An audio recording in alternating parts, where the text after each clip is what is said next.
Can white people be inherently racist? No, they actually can't be. Now, I get it. Some of you are going to be like, wait, what? Weren't you the one that said only white people can be racist and POC can't? I did. And that still holds true. So let me explain. There's 1,000,001 definitions people use for what racism means. The truth of the matter is the definition for racism is in the word itself. Race, meaning your phenotypical presentation, usually based off of a stereotype, and ism, meaning system. So really, the definition of racism, a system created to discriminate against people based off of race. Keyword being system. Individual racism doesn't actually exist. It's a myth. Individual racism was created to water down actual racism, which is systemic. This idea that everybody can be racist, as if everybody benefits from a system built to discriminate against people based off of their race. There's only one group that benefits from a system built off race, and that's because they are placed at the top of that racial hierarchy. Hence why white people are systemically racist and the only ones that can be systemically racist, because they're the only ones who directly benefit from racism. And when you benefit from something, you automatically uphold it because you don't want that benefit taken away from you. Now, all of that has been conflated with racial prejudice, which everybody has. We all harbor racial prejudices that we have to deconstruct. And racial prejudices do influence the system. And as POC, we can uphold racism with our own racial prejudices, which is crazy because while we sit here and uphold the system, we don't benefit from it. Now, inherent means existing in something as a permanent attribute. And saying white people are inherently racist is saying that white people have this permanent attribute attached to them, that they're born with this. It's innate. Because for something to be inherent, it has to be created with the thing that it is inherent to. And since we understand that race is not biological, it's a social construct, by definition and logic, social constructs cannot be inherent. BGP, I really wish you wouldn't spread misinformation on topics you don't fully understand, especially something as nuanced and impactful as race. I've mentioned this to you before, you don't understand how race was conceptualized. It's not just about individual behavior or intention, it's about systems, history, and ideology. Your claim that white people can't be inherently racist is not only incorrect, it's harmful, particularly to people of color who are directly impacted by the systems that belief props up. I know this video might come off as controversial to some, but I'm going to walk through several points and then tie everything together so it's easy to follow. Hence why race is not biological and why racism is not inherent. It is a learned and conditioned ideology. To say that one specific racial group has an inherent attribute like quote-unquote racism only perpetuates eugenics, which upholds white supremacy because that's pseudoscience. So to recap, only white people can be systemically racist because they are the only ones who benefit from systemic racism. And to white people who are decolonizing and claiming to be actively practicing anti-racism, my question to you would be, are you dismantling the system or are you trying to be less prejudiced? Because true anti-racism would be working to dismantle the system that was created to disenfranchise, dehumanize, and degrade people of color. Or are you just working on being a little less prejudiced? And to people of color, like I said before, if you're harboring prejudices, decolonize that shit. Because it makes no goddamn sense to uphold white supremacy when we don't benefit from it. All we do is continue to actively harm each other. Decolonization is power, and the power lies in your mind. Let's not perpetuate the very thing that we're trying to dismantle. First, there's a basic issue with your use of language. You're confusing the word inherit with inherent or inherently. These are not interchangeable.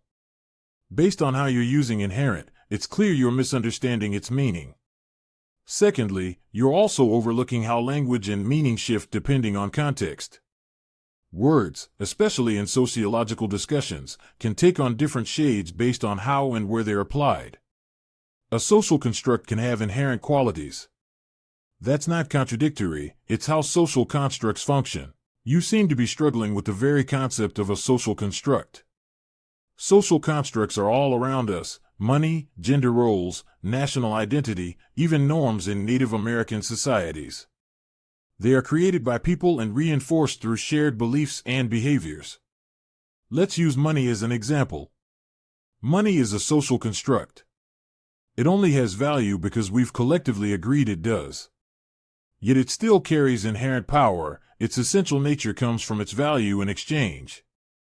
That inherent value, while socially derived, has real-world applications. It can provide food, shelter, and access to opportunity. Now, apply that understanding to racism. Racism is also a social construct, but one whose inherent nature is rooted in the belief in white superiority.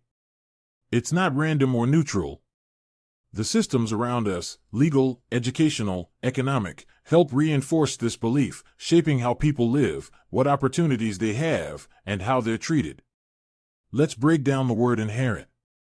It means something that exists as a permanent, essential, or characteristic attribute of something else.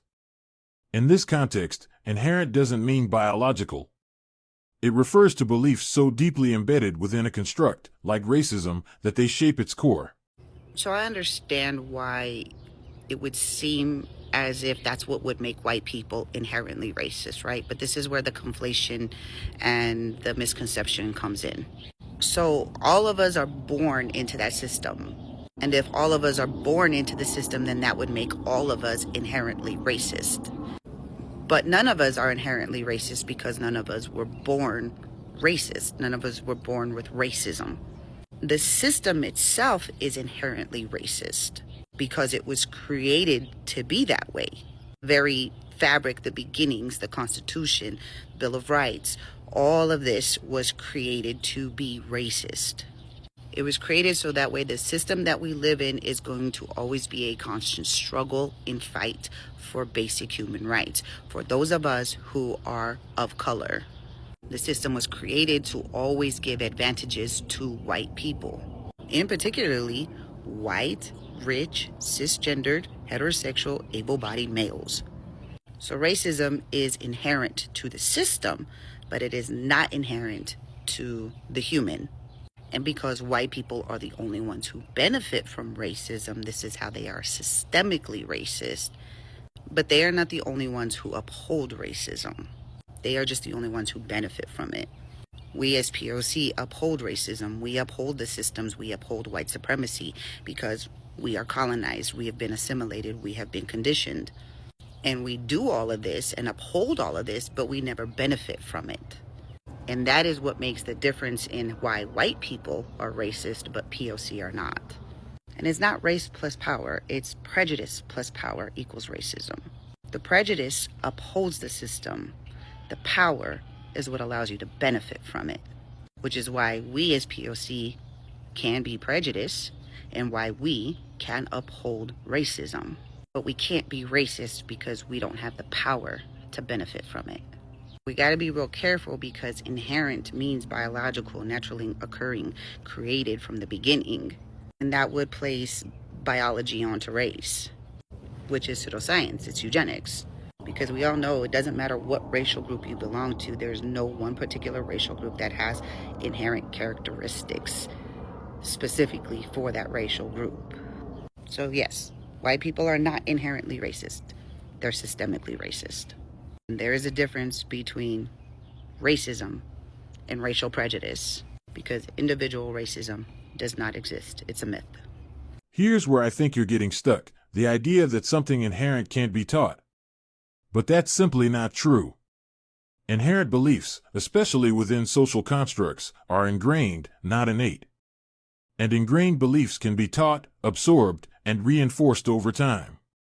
Even AI will tell you, inherent beliefs, which are deeply ingrained and often seen as fundamental, can be influenced or modified through learning, experience, and reflection. They're not static. They're not fixed at birth. They can evolve, but they can also be passed down through family, media, education, and culture. And this is where the concept of socially acquired beliefs comes in. Many of our core beliefs are shaped by the environment we grow up in and the norms we're exposed to. So yes, people can learn inherent beliefs from society. And in a society that still reinforces white superiority in countless ways, it's not hard to see how these beliefs get passed on and internalized. White people are inherently racist due to, quote, all westernized countries being Eurocentric. No. What you're basically saying is that white people are inherently racist because their European culture is inherently racist. And that can't be true either, because culture is a living entity. It's constantly changing. It's evolving. Many things influence culture. It's a social construct, just like race is a social construct. These are not things that are inherently passed down to you through any biological process whatsoever. These are things that we as human beings construct based off of our social dynamics.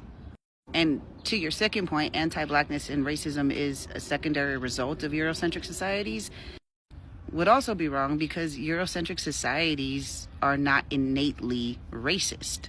Their societies are not inherently racist. Their societies didn't start off as racist societies. Their societies created racism. And I would argue that anti-indigeneity is the result of racism, because indigenous is a global term. So everybody is indigenous to somewhere. The whole goal of white supremacy and racism was to conquer as much of the world as they could, and they couldn't do that unless they destroyed the indigenous people of each landmass that they wanted to take over. Anti-nativeness, anti-blackness, anti-Asian, anti-Pacific Islander sentiments, all of these are byproducts of anti-indigeneity. You destroy the people of the land, you remove them from their land, you disenfranchise them from their lands, you separate them by creating borders, you cause infighting between the groups, and you're able to take land and resources much easier. Colonization has always been anti-indigenous. And as a result of that, we were all conditioned to have anti-blackness, anti-nativeness, anti-Asian, anti-Pacific Islander hate. And every single one of us needs to deconstruct and decolonize. Yes, European cultures and societies are inherently racist. That's not just a sweeping statement, it's a reflection of how these societies have been structured. Much like the U.S., European societies are centered around whiteness. And that centering is built into their institutions, norms, and power structures.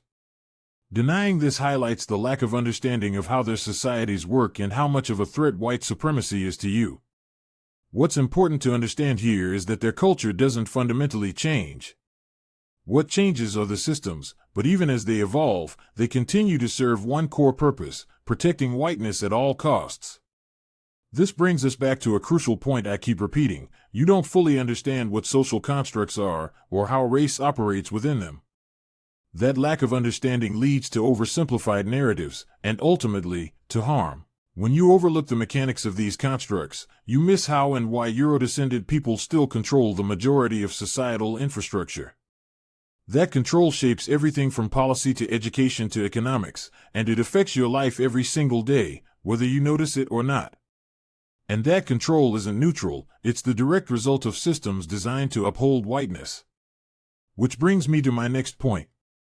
This is also why people like BGP and Mateo, who publicly claim a detribalized native identity, can do real harm, even if they don't intend to. So when it comes to like mestizos living next to fucking Castillos or Criollos, fucking do they live in proximity, real like literally next door, or was there like a fucking like a peasant village and a fucking and an estate that was fucking miles away? Right, like a hacienda, like a plantation. Yeah. But in the United States, when it came to like African slaves and the plantations, they literally would live in the same house with their masters. They would literally live on the same property. And then after slavery, after emancipation, for another couple centuries, fucking black people literally fucking would breastfeed white babies and fucking and be a fucking That was nannies forced. to white children That for was like for forced. centuries, bro. That was forced upon us. I'm not saying it was fucking will. I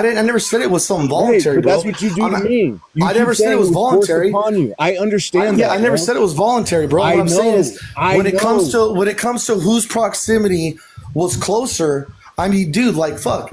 Like black people and white people have basically lived right next door to each other for the last 500 years, dude. And it's like been like if you think that white people haven't rubbed off on black people, bro, you're tripping. Let's unpack that further. When people who are disconnected from small fragments of native ancestry publicly claim indigeneity without context, history, or community ties, they open the door for others to do the same. And not everyone enters that space in good faith. This kind of identity claiming dilutes legitimate tribal identity and sovereignty, which indigenous communities are still fighting to protect. Then there's the idea, pushed by people like Mateo, that racism can be solved by simply mixing with white people. Like, I don't, just because you My hate kids your life. they're white. My wife is white. My kids are 3/4 white. So it's like, Yeah. So what? it's like, so what, motherfucker? So You got, what? what are you, some sort of Like, racial supremacist? You want to keep the fucking races separate or what? I'm sorry. Do you want to bring back apartheid or some shit? Like, what the fuck? Like, I'm not with that. There's a lot of that shit on native TikTok, bro. Like, honestly, I was not expecting as much bigotry and xenophobia and like racism amongst encountered, bro.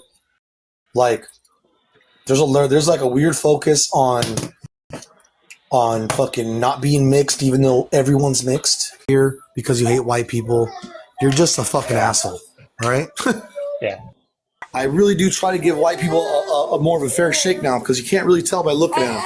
You actually gotta fucking you gotta actually fucking delve into pick their brains and see what they're really about. Right. And you don't want to fucking just throw them all away. Because fucking, you know what I'm saying? No matter what people tell you, no matter what delusions that people get in their head, these Chicano nationalists or these fucking black nationalists that think they're going to win a fucking revolution and all by themselves, they're ethnically homogenous groups. Right. They're fucking tripping. If you no successful revolution has ever occurred in history that did not have some portion of class traders or someone from the privileged minority or elites that betrayed their class interests to support the revolution. So this ideology is dangerous. Why? Because it mirrors the exact same logic European colonizers used to infiltrate and destabilize communities during colonization. Encouraging intermixing wasn't about love or harmony, it was a calculated strategy. This harmful ideology is already playing out online, and we can see its effects in real time. More and more white pretendians, individuals falsely claiming indigenous identity, are showing up in social spaces, positioning themselves as native without community ties or lived experience. No, I agree. I'd like us to reconnect, man. But like, for instance, the language of my ancestors, my indigenous ancestors, is almost extinct. I mean, there's about maybe 100 words left. At the same time, there's a disproportionate focus on black pretendians, with public discourse hyperfixating on exposing or condemning them. This imbalance is not an accident. What we're seeing is a familiar pattern, a recentering of whiteness, where white individuals engaging in identity fraud are treated with far less scrutiny than black individuals. The performative outrage about black people pretending to be native becomes a smokescreen, one that distracts from a larger issue: the unaddressed and ongoing presence of white supremacy in indigenous spaces and narratives. The real danger lies in how this ideology is internalized and pushed, often by people with generations of intermingling with European descendants. Many of these individuals adopt frameworks that subtly, or not so subtly, position black people as the primary villains in conversations about identity, erasure, and community harm.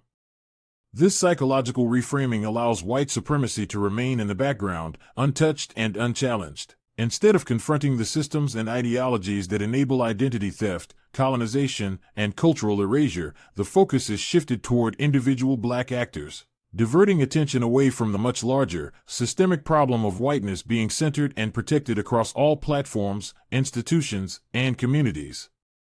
This isn't just about who gets to claim what. It's about how racial hierarchies are being maintained in subtle but effective ways. When we allow these narratives to go unchecked, we contribute to the ongoing distortion of indigenous identity while simultaneously reinforcing anti-blackness. And all of that plays right into the hands of white supremacy.